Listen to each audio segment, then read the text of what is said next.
So guys, जैसा कि हमने पिछले एपिसोड में देखा कि वांग लिन अपनी डिवाइन सील की मदद से फॉरबिडन रेस्ट्रिक्शंस को कंट्रोल करने लगा। दुआनमू उनके पास आ गया था। उससे बचने के लिए वो स्वॉर्ड रेस्ट्रिक्शन के फॉग में छिप रहे थे। फिर अब हम दुआनमू को देखते हैं, वो शांति से रेस्ट्रिक्शन पार करते हुए अचानक वांग लिन की तरफ देखने लगा। शुलीगो इससे बहुत ही ज्यादा घबरा गया। उसे लगता है कि दुआनमू को उनके बारे में पता चल गया, लेकिन दुआनमू को कुछ पता नहीं चलता। वो बस अपने सामने से फॉग हटाने की कोशिश कर रहा था। वांग लिन खुद अपने मैजिक से उसके सामने का फॉग हटा देता है ताकि वो बच सके, मगर अचानक फॉग हटने से दुआनमू को शक होने लगा। इसीलिए वांग लिन को ना चाहते हुए भी स्वॉर्ड से उस पर हमला करवाना पड़ा। दुआनमू अपनी स्वॉर्ड की मदद से खुद को बचाने की कोशिश करता है। शुलीगो वांग लिन से पूछता है कि आखिर तुम क्या करना चाहते हो, तुमने उस पर हमला क्यों किया? बेहतर होगा अगर वो वहाँ से चला जाता, पर अब तुम्हारी बेवकूफी की वजह से हम मारे जाएंगे। दुआनमू कहता है कि ली किंग ने मेरे लिए बहुत परेशानियां खड़ी की है, पर जैसे ही वो मेरे सामने आएगा मैं उसे जिंदा नहीं छोड़ूंगा। वो अपनी स्वॉर्ड का इस्तेमाल करके रेस्ट्रिक्शन से बाहर निकल गया। वांग लिन शुलीगो से कहता है कि सोल फॉर्मेशन कल्टिवेटर्स बहुत ही ज्यादा चालाक होते हैं। अगर मैं उसे बिना अटैक किए जाने देता तो उसे हमारे ऊपर शक हो जाता और वो हमारा पता लगाकर हमें खत्म कर देता। इन सब चीजों से बचने के लिए मैंने उस पर हमला किया। शुलीगो कहता है कि तुम सच में बहुत ही ज्यादा चालाक हो और तुमने दुआनमू की स्वॉर्ड देखी होगी। वो स्वॉर्ड के एक ही अटैक में रेस्ट्रिक्शन से बाहर निकल गया।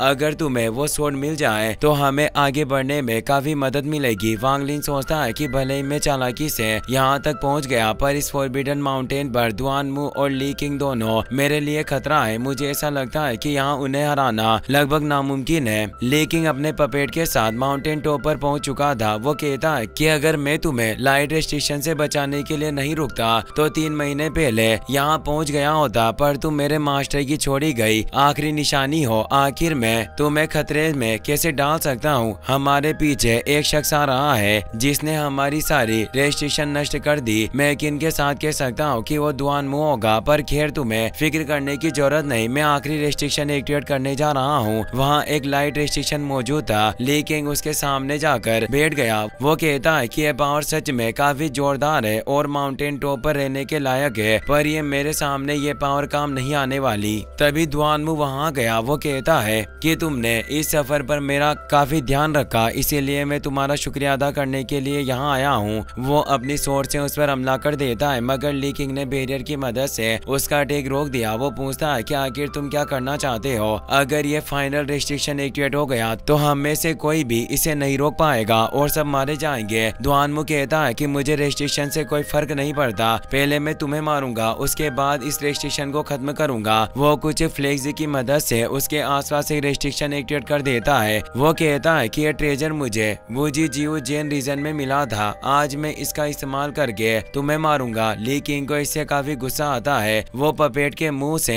एक स्वॉर्ड निकाल कर उस पर हमला करता है। दुआनमू ने अपनी स्वॉर्ड की मदद से उसे रोक दिया, मगर वहाँ बहुत ही ज्यादा एनर्जी रिलीज होती है, जिसकी वजह से फाइनल रेस्ट्रिक्शन में हलचल होने लगे। ली किंग जानता था कि अगर फाइनल रेस्ट्रिक्शन उनके कंट्रोल से बाहर हो गई तो उनमें से कोई भी जिंदा नहीं बच पाएगा। इसीलिए वो अपने डिवाइन कॉन्शियसनेस की मदद से उसे शांत करने की कोशिश करता है। मौके का फायदा उठाकर दुआनमू ने उस पर हमला कर दिया, मगर ली किंग को उसके बारे में पता चल गया था। वो बैरियर की मदद से उसका अटैक रोककर अपनी स्वॉर्ड लेकर उससे फाइट करने लगा। वांग लिन दूर से उन्हें फाइट करते हुए देख लेता है। दुआनमू कहता है कि मैंने पिछले 1000 सालों में तुम्हें बहुत सारे सेक्ट को नष्ट करते हुए देखा। तुमने डेमोनिक कल्टिवेशन सी को धोखा देकर पूरी तरह से बर्बाद कर दिया, वो भी सिर्फ अपनी फॉरबिडन रेस्ट्रिक्शन को बनाने के लिए। पर आज मैं तुम्हें बताऊंगा कि इस रेस्ट्रिक्शन के दम पर तुम मेरा मुकाबला नहीं कर सकते। लेकिन कहता है कि तुम मुझे धोखेबाज कह रहे हो, जबकि तुम खुद एक मतलबी इंसान हो। मैं जानता हूँ 3rd लेवल पार करने के बाद तुम उस कोर फॉर्मेशन वाले लड़के को मारने के बारे में सोच रहे थे। मैं अपनी फॉरबिडन रेस्ट्रिक्शन को प्रैक्टिस करने के लिए मेहनत करता हूँ, मगर तुम कमजोर लोगों का फायदा उठाते हो। तुमको सुधरने के बजाय मुझे ज्ञान दे रहे हो। कितनी शर्म की बात है कि खुद को सुधारने से पहले तुम मुझे सुधारने की कोशिश कर रहे हो। इस तरह तुम एक अच्छे डीमन लॉर्ड नहीं बन पाओगे। दुआनमू को इससे काफी गुस्सा आया। वो एक पावरफुल अटैक की मदद से ली किंग को दूर कर देता है, जिसकी वजह से उसकी हालत खराब हो गई। पर दुआनमू को भी इससे काफी तकलीफ होती है। वो कहता है कि जब तुमने थंडर रेस्ट्रिक्शन में आइस पावर को जोड़ा, उसी वक्त मैं समझ गया था कि तुम मुझे मारना चाहते हो, पर मैं इतनी आसानी से हार नहीं मानने वाला। वो 4 फ्लेग्स की मदद से उस पर हमला करता है, लेकिन ली किंग ने एक शील्ड बनाकर खुद को बचा लिया। वो थंडर रेस्ट्रिक्शंस में आइस पावर के बारे में सुनकर काफी हैरान था। वो कहता है कि आखिर तुम कैसी बातें कर रहे हो, मैंने किसी थंडर रेस्ट्रिक्शन में आइस पावर को नहीं जोड़ी, लगता है कि तुम्हें कोई गलतफहमी हुई है। दुआनमू कहता है कि मुझे कोई गलतफहमी नहीं हुई, तुमने मुझे मारने के लिए एक साथ बहुत सारी रेस्ट्रिक्शंस को एक्टिवेट किया, आखिर तुम्हारे सिवाय ऐसा कौन कर सकता है। वो फ्लेग की मदद से रेस्ट्रिक्शन को नष्ट करने लगा।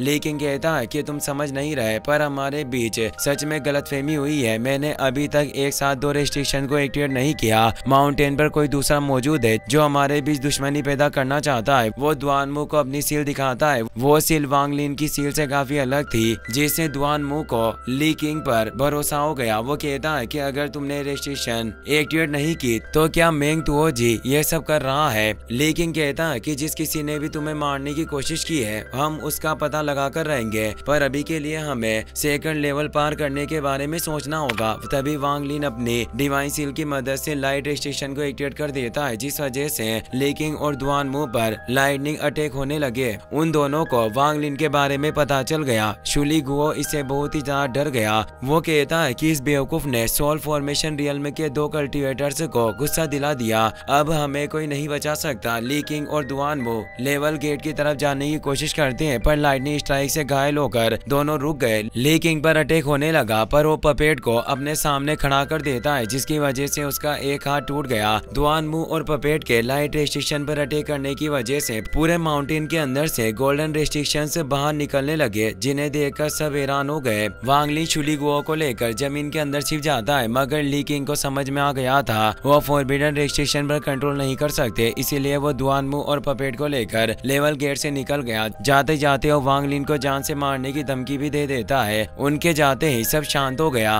वांग लिन पपेट के हाथ को लेकर उसे देखने लगा, पर उसके हाथ की बोन गायब होकर फिंगर बोन में बदल गई। पर वांग लिन और शुली गुओ को इसके बारे में पता नहीं चलता। शुली गुओ कहता है कि रेस्ट्रिक्शन शांत हो चुकी है तो बेहतर होगा कि हम यहाँ से निकल जाएं, मगर वांग लिन फॉरबिडन रेस्ट्रिक्शन को अपने कंट्रोल में करने का मौका नहीं गंवाना चाहता था, इसीलिए वो डिवाइन सील की मदद से लाइट रेस्ट्रिक्शन को अपने काबू में करने लगा। 3 सालों के बाद वो लाइट रेस्ट्रिक्शन को पूरी तरीके से अपने कंट्रोल में कर लेता है। अचानक माउंटेन के अंदर बहुत सारी लाइट रेस्ट्रिक्शन निकलने लगे। लाइटनिंग की वजह से वांग लिन और शुली गुओ अपनी जगह से नहीं हिल पा रहे थे। तभी वहाँ 8 स्टार एशियन गॉड की सोल आ गई। वो कहते हैं कि मेरा नाम तुसी है, तुमने फॉरबिडन माउंटेन के सारे रेस्ट्रिक्शन को तोड़ दिया, इसीलिए मैं तुम्हें फॉरबिडन माउंटेन का 4th ग्रेड अचीवर का टाइटल दूंगा। इसके साथ तुम्हें एक जेट स्लिप भी मिलेगा, जिसकी मदद से तुम फॉरबिडन रेस्ट्रिक्शन बना सकते हो। अगर तुम एक अचीवर के तौर पर मेरे कॉन्शियसनेस में चले गए तो वहाँ तुम्हें मेरी असली बॉडी की कुछ यादें मिलेगी। वहाँ तुम्हें ब्लैक स्टोन्स भी मिलेंगे जो हर प्लेनेट पर नहीं होते, इन्हें सिर्फ बनाया जा सकता है, और ब्लैक स्टोन्स रेस्ट्रिक्शंस बनाने का एक खास मटेरियल भी है। जैसे ही तुम उस पर 10 लाख रेस्ट्रिक्शंस पैटर्न बना लोगे तुम्हें एक फॉरबिडन बैनर मिलेगा। वो वांग लिन को एक पर्पल ब्लेड देकर गोल्डन रेस्ट्रिक्शन में बदलकर फॉरबिडन माउंटेन के अंदर चले गए। वांग लिन और शुली गुओ कुछ समझे उससे पहले लेवल गेट ने उन्हें अपने अंदर खींच लिया, जिसकी मदद से वो मिस्टीरियस जगह पर पहुंच गए। वहाँ एक टावर मौजूद था, पर वांग लिन अपने डिवाइन कॉन्शियसनेस की मदद से उसके अंदर नहीं देख पाया, इसीलिए वो शुली गुओ को अंदर भेजता है। अंदर कोई खतरा नहीं था, इसीलिए वांग लिन भी टावर के अंदर चला गया। वहाँ तिजोरी पहले से खुली पड़ी थी। वांग लिन कहता है कि यहाँ बहुत सारे लोग आए होंगे और कोई हमसे पहले ट्रेजर लेकर चला गया।